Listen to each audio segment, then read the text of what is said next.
Hola a todos, bienvenidos a Filosofía de Película, yo soy Oscar.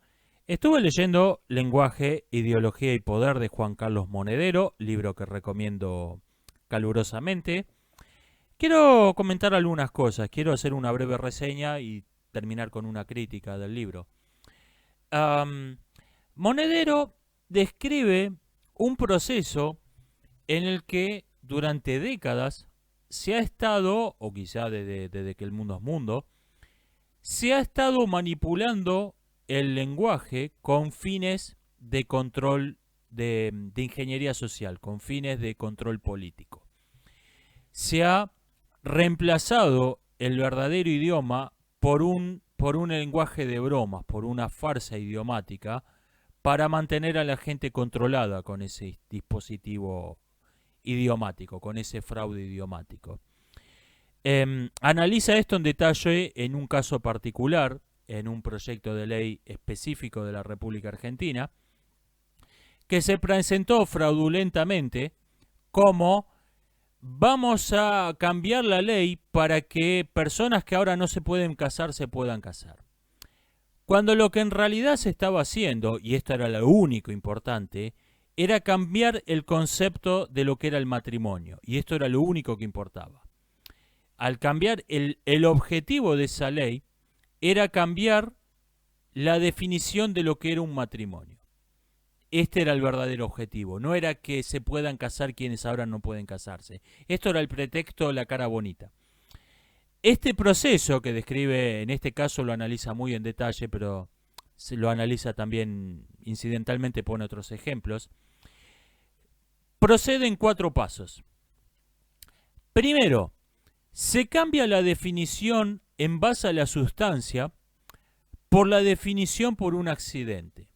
Por ejemplo, en una silla, ser un mueble que sirve para sentarse es sustancial. Si un objeto no es un mueble que sirve para sentarse, no es una silla. En cambio, ser rojo, marrón, amarillo, blanco, la silla, es accidental. Lo que hacen, el primer paso es, se elimina la definición por la sustancia y se la reemplaza por la definición por el accidente. Una silla roja, una manzana roja, una baldosa roja pasan a estar agrupados dentro de la común definición de objetos rojos. Como el accidente es circunstancial, paso 2, como el accidente circunstancial es relativo, se procede a crear todo un falso lenguaje que elimina los términos absolutos y los reemplaza por términos relativos. Pone numerosos ejemplos de esto. Ya no se habla de bien y mal, no se habla de virtud y vicio, no se habla de verdadero o falso, no se habla de justo e injusto, no se habla de bello o feo. Todos estos términos son absolutos. En cambio, toda la discusión se traslada a un lenguaje de conceptos relativos. Conveniente, inconveniente. Popular, impopular. Moderno, antiguo. Moderado, intransigente. Mayoritario, minoritario. Tolerante, fanático.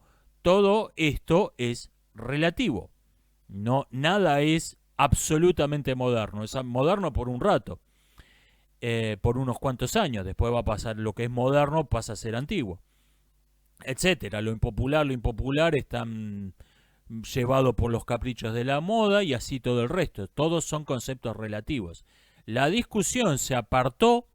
Está totalmente prohibido hablar de bueno, malo, vicio, virtud, verdadero, falso, justo, injusto. Todo esto está fuera de discusión. Hay que hablar en términos relativos, de conveniente, inconveniente, popular, impopular, moderno, antiguo, etc. Paso 3, cito, el descrédito sobre las cosas malas se extiende a las buenas. Ejemplo, el concepto de discriminación. Discriminar es simplemente pensar. Un término es un término en la antigua Roma, era una estaca que se clavaba para marcar dónde terminaba un terreno y dónde empezaba el no terreno. El discriminar es simplemente pensar, discriminar es separar una cosa de otra. Es la discriminación injusta la que es digna de desprecio moral. Ejemplo, el régimen del apartheid sudafricano. Esa es una eso es malo porque es una discriminación injusta.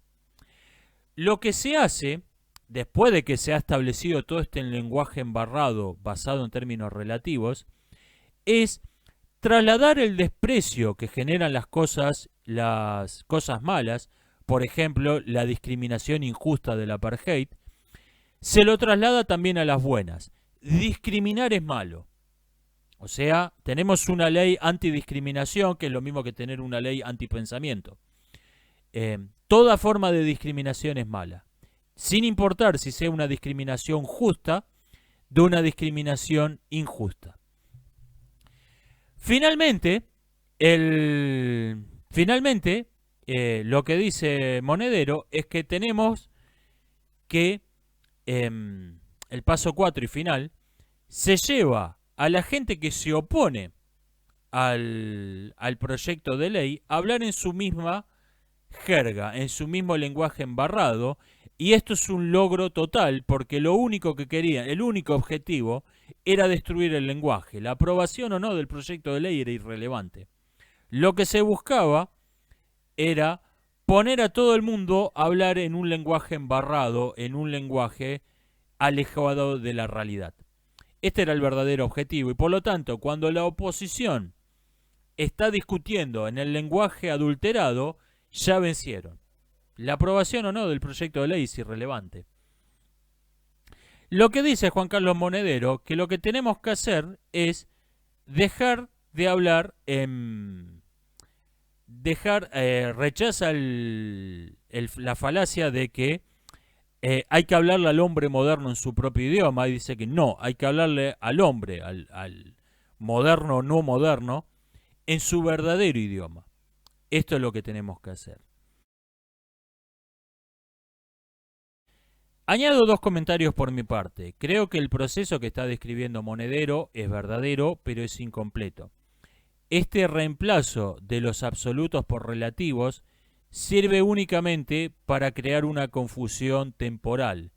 Eventualmente se pasa a un nuevo absoluto. Se pasa a hablar otra vez en términos absolutos, solo que se han invertido. Ahora es el mal el que debe ser elogiado y el bien el que debe ser condenado, y así en todos los demás. Ya no se habla más de moderación, de tolerancia, de conveniencia. Ya se habla de esto es bueno y esto es malo, solo que se ha invertido el orden natural de las cosas. Es el mal el que es ponderado y el bien el que es despreciado y repudiado. Es el mundo al revés. Pero el mundo al revés sigue siendo un absoluto. O sea, la fase del relativismo es temporal. Eventualmente se pasa otra vez a hablar en absolutos. Por ejemplo, ya no es que la perversión sexual tenga que ser tolerada o que sea lo mismo la perversión que la sexualidad normal, sino que es la sexualidad normal la que tiene que ser perseguida, la que es despreciable moralmente y la que tiene que ser tratada como si fuese una patología de la persona. Mientras la perversión está perfecta.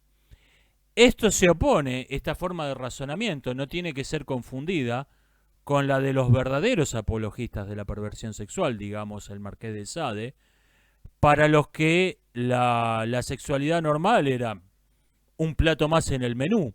No tenían esa hostilidad radical que tienen grupos como el lobby LGBT en contra de la normalidad, que de hecho ese es su verdadero objetivo, es el ataque a la normalidad y no la defensa de la perversión. La defensa de la perversión es una mera excusa. Esta es una crítica que creo que lo que está diciendo es verdad, pero es incompleto. Lo que ocurre en la realidad es que eventualmente de este lenguaje sostenido en las nubes, hecho únicamente de accidentes y de términos relativos, se pasa a un nuevo absoluto, solo que es el opuesto al normal.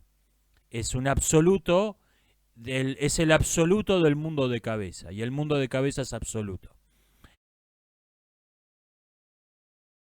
Y la segunda crítica que me gustaría hacer es que no me parece que la base de todas estas falsificaciones idiomáticas, de estos lenguajes, de estos pseudo lenguajes fraudulentos, sea tanto la definición por el accidente en lugar de la definición por la sustancia, que puede ser que sea el caso a veces, sino la deliberada confusión del hecho con una interpretación particular del hecho.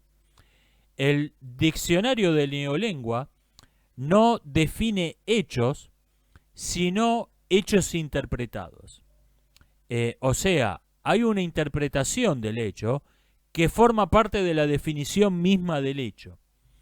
Ejemplo, cambio climático, feminicidio, negacionista, teórico de las conspiraciones, fake news, son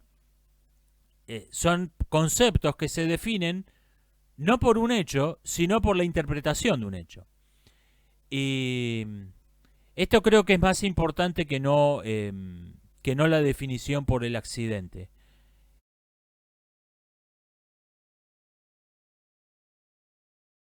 Y bueno, y para terminar vamos a decir algo sobre el elefante en el bazar que no he mencionado hasta ahora.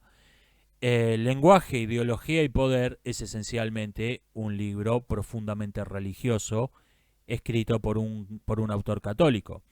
¿Hasta qué punto se puede hacer una lectura laica, una lectura, por ejemplo, de parte de un ateo de este libro? Yo creo que la clave está en el concepto de verdad, de qué es la verdad. Este libro es una gran defensa de la verdad en contra de la ideología de las manipulaciones del lenguaje. El asunto es que creo que Monedero y yo tenemos distintos conceptos de lo que es la verdad. Monedero define a la verdad como la adecuación de la palabra con minúscula con la palabra con P mayúscula, con el logos al que alude el Evangelio de Juan. Si reemplazamos esa definición de la esencialmente religiosa y específicamente cristiana de la verdad, si la reemplazamos por el concepto positivo de la verdad, es verdadera, una proposición que es adecuada a la realidad, todo el libro sigue teniendo sentido. Lo que pasa es que por ahí, aunque tiene sentido, por ahí estamos malinterpretando, si uno hacemos esta traducción automática al concepto positivo de la verdad, por ahí no estamos entendiendo adecuadamente lo que era la intención del autor, y confieso que este fue mi caso. Para Monedero, que una proposición sea adecuada a la verdad, a la realidad, una proposición verdadera sea adecuada a la realidad, es simplemente una consecuencia de que es verdadera. La proposición verdadera es adecuada a la realidad porque es verdadera. Esto es una consecuencia lógica y no una definición. Pero, repito, si se puede leer es un libro que se puede leer en clave positiva, porque lo que está diciendo no es una discusión acerca del fundamento religioso de la verdad, esto lo da por sentado, sino que es una investigación acerca de cómo se adultera la verdad y cómo se la reemplaza por un pensamiento, por un pseudo pensamiento que flota en el aire, que flota en conceptos falsamente definidos por una adulteración del lenguaje, el reemplazo del verdadero lenguaje por una falsificación, o sea que se puede leer perfectamente sin compartir las creencias religiosas del autor. Esto es todo por hoy, nos estamos viendo, por cierto, estoy leyendo del mismo autor, 2020, Argentina y el mundo bajo cuarentena. Después les cuento. Por hoy esto es todo. Nos estamos viendo hasta la próxima.